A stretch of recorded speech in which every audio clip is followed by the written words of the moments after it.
Bonsoir à tous et bienvenue à Perspective.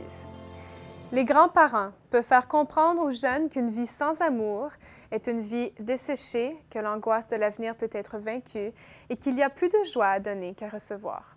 C'est ce qu'a affirmé le pape François ce matin lors de son audience générale Place Saint-Pierre, un thème qui revient souvent dans ses discours sur la place des anciens dans la société, dans les familles.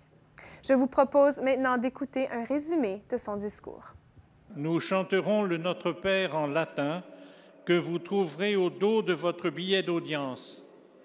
Puis le Saint-Père donnera la bénédiction apostolique.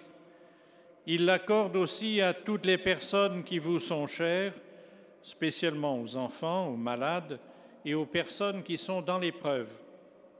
Il bénira également les chapelets et les autres objets de dévotion que vous avez apportés à cette intention. Voici le résumé en français de la catéchèse que vient de prononcer le Saint-Père. Frères et sœurs, les personnes âgées ont un rôle très important dans la famille. La vieillesse est une vocation, elle est une grâce et une mission particulière. La prière des anciens est un don pour l'Église et pour toute la société trop affairée et trop distraite. Ils peuvent remercier le Seigneur pour ceux qui négligent de le faire et intercéder pour les nouvelles générations.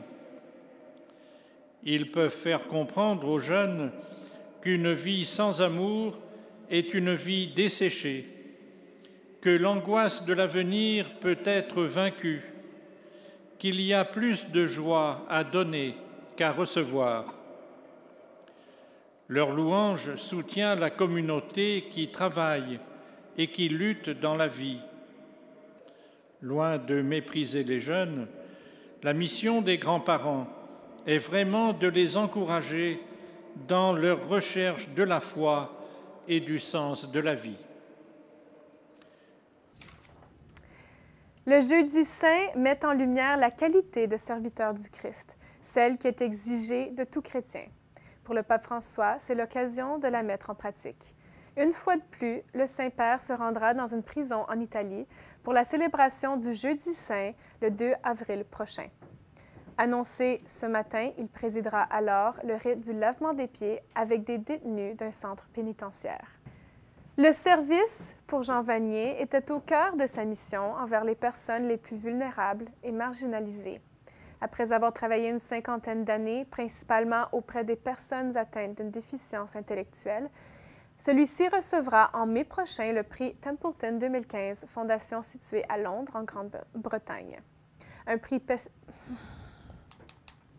Le service pour Jean Vanier était au cœur de sa mission envers les personnes les plus vulnérables et marginalisées.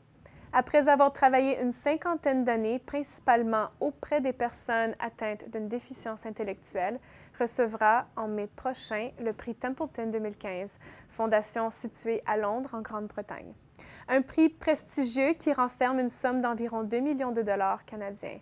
Dans la liste des derniers récipiendaires du prix, on y trouve entre autres le Dalai Lama et Mère Teresa. Canadien, Jean Vanier a fondé la Communauté de l'Arche en 1964 en France. Sa mission est de reconnaître la valeur et la place de chaque personne et de l'inclure dans la vie publique. Jean Vanier croyait que c'est en voyant la beauté de chacun qu'une société peut devenir véritablement juste. Aujourd'hui, la Communauté de l'Arche connaît un rayonnement international dans plus de 35 pays. La communauté comprend aussi les groupes Foi et Lumière, un réseau de soutien aux familles qui vivent avec les défis de la déficience intellectuelle au quotidien. Enfin, Jean Vanier remercie spécialement ceux que je représente aujourd'hui, dit-il dans une lettre adressée à Templeton, les personnes avec une déficience intellectuelle de l'Arche et celles de Foi et Lumière. La neuvaine à Saint-Joseph se poursuit ce soir en direct de la crypte de l'oratoire Saint-Joseph par l'entremise de Ciel et Lumière. Pendant 9 jours, nous diffuserons la messe quotidienne à 19h30 chaque soir jusqu'au 18 mars. Soyez nombreux à vous joindre à nous. Merci d'avoir été des nôtres. À la prochaine.